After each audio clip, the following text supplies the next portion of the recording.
Okay guys, welcome to a very different type of video today. So bringing back the squad building kind of videos. I haven't done one for a while, but it's good to do it. What I've got for you all today is the England official team or squad that will be on that plane to Russia for the 2018 World Cup. Now, following this, guys, after this video, I'm going to be releasing another video of a 23-man squad of what could have been the England team. So if you want to see that, guys, make sure you go absolutely ham on the like button. Spam that like button for me, guys. We can get maybe 10 likes. That'd be great. Anyway, let's get into it. So I put together a starting 11 here of who I think. I'm not really sure on the formation. A lot of people want to see Kane and Vardy play up front together. This is what I've gone for, what I think will be the proper starting 11. And I've tried to guess with the bench as well, and then the reserves. So yeah, without further ado, let's get into it. We're going to start off with Jack Butland. I just think he will presumably be our number one. I mean, obviously disappointing for him to be relegated with Stoke, but looking very much likely that he's going to be a Liverpool player next season. I really can't see him staying with Stoke in the Championship. A goalkeeper of his calibre just would be wasted in such a league. No offence to any Championship or Stoke City supporters. On right back, I've gone for definitely, without a doubt, our strongest right back option, which is Kyle Walker. Obviously, just won the league with Man City, broken the record of 100 points as well. Brilliant for him. He's been a very crucial player in that Man City back line as well, in the process of going on to winning the league. So yeah, without a doubt, probably the best right back in England.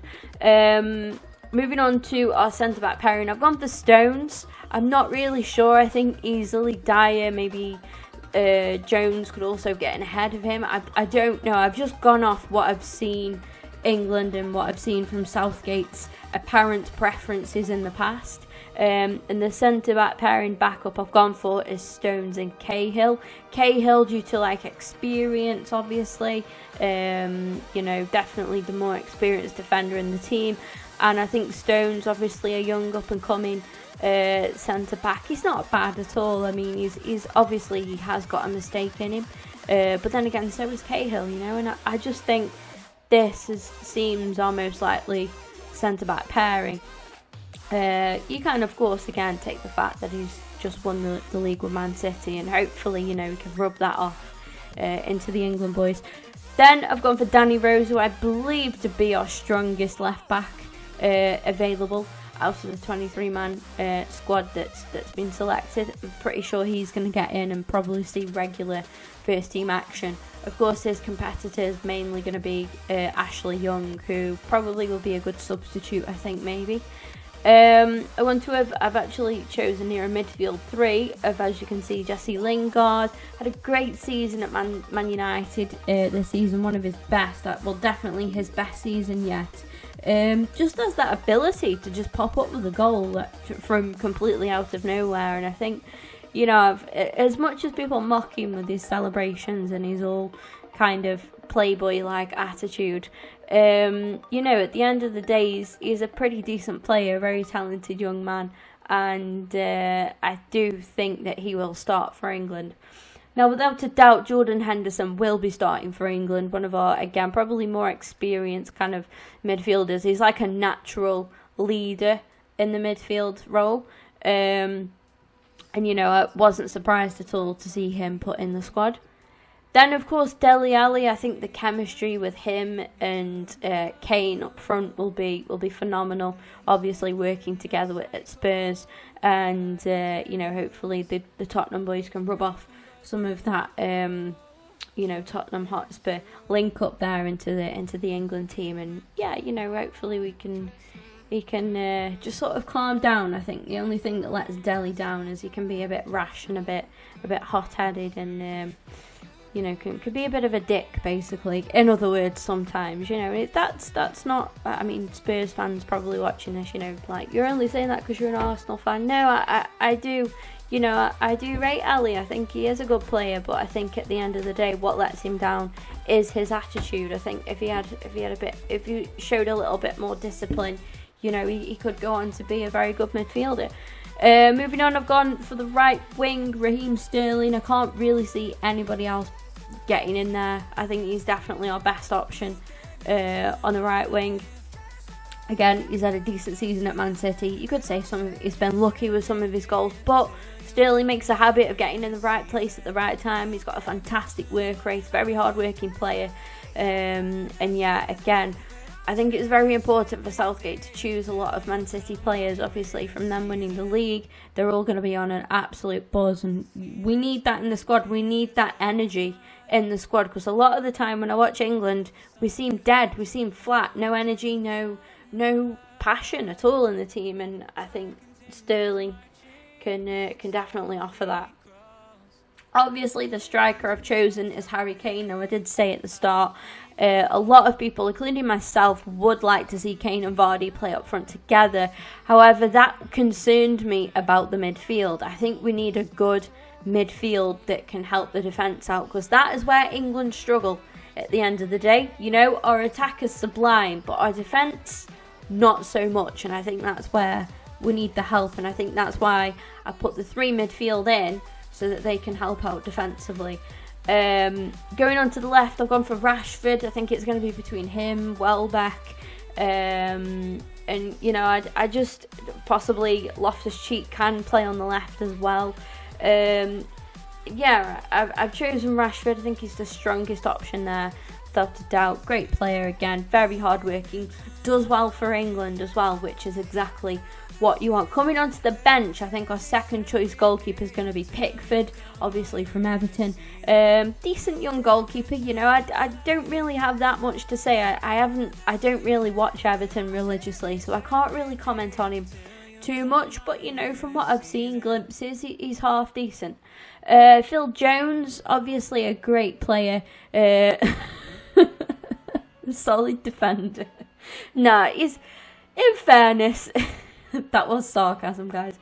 You know, he's half decent. He's alright. He's not as bad as what people make him out to be, Jones. He isn't. Moving on, Ashley Young, done a good job actually. He hasn't played a lot, has he? But he come back from an injury, didn't he? And started to really sort of blossom, you know, on the left for Man U. He's definitely pushed the likes of Blind and Darmian and them out. So, you know, those 2 players look like they're going to be going for a new club. But yeah, not a bad play. Again, experience as well.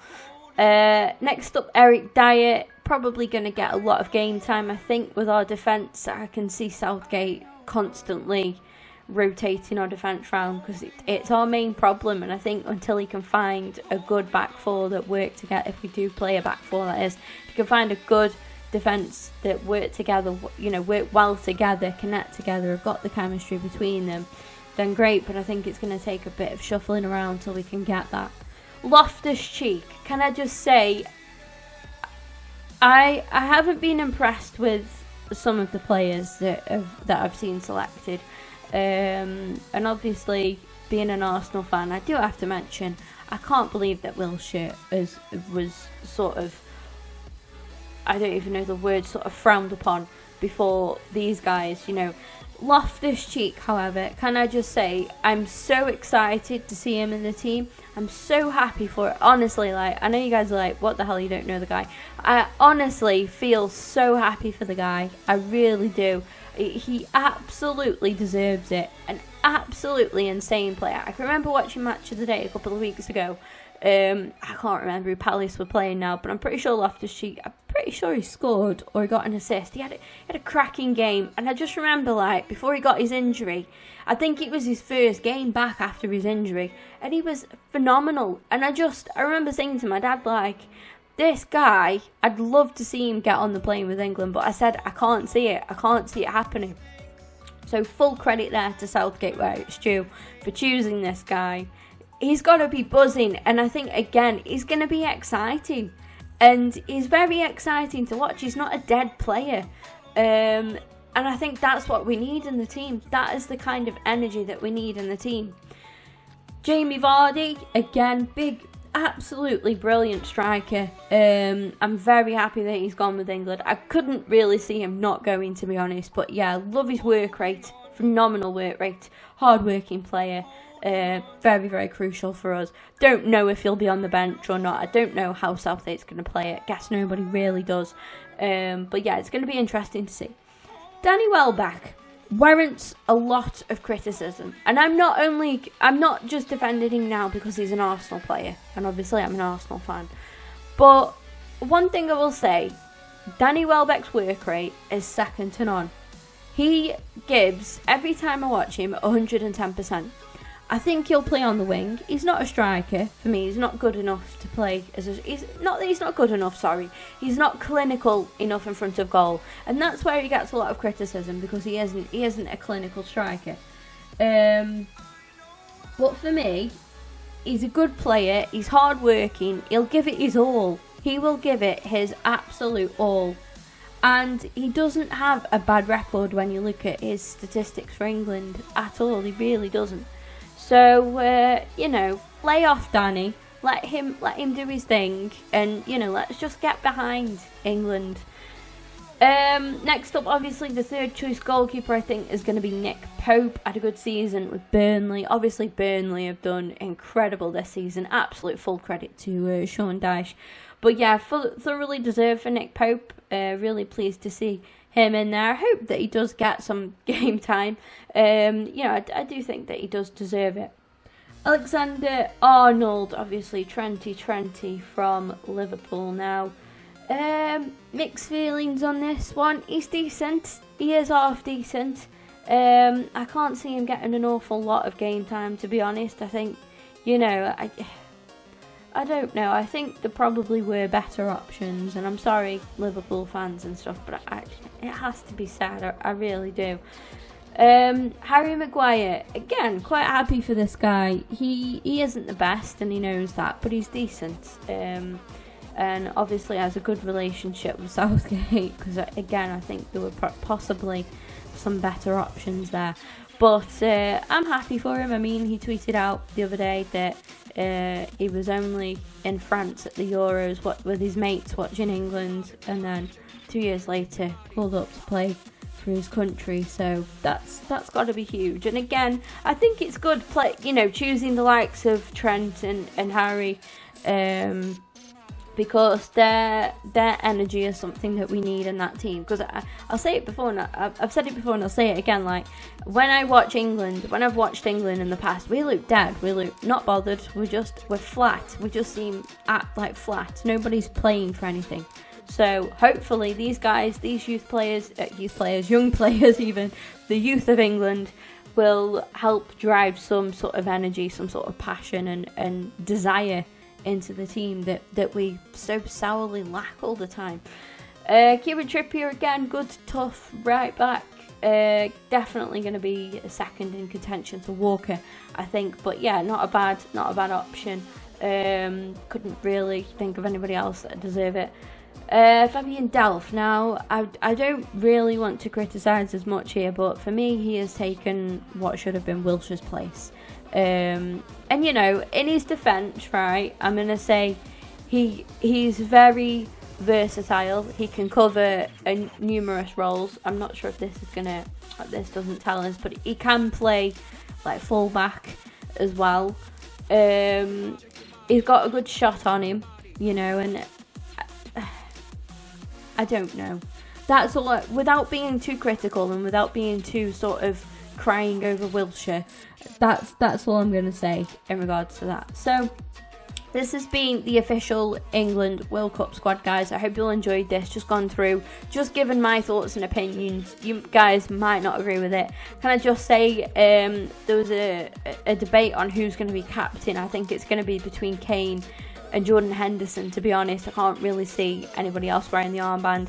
Henderson, like I said before, natural leader in the team, but then Kane, fantastic player, seems a bit of a leader himself as well. So possibly, I think definitely out of those two, I think personally I'd give it Kane.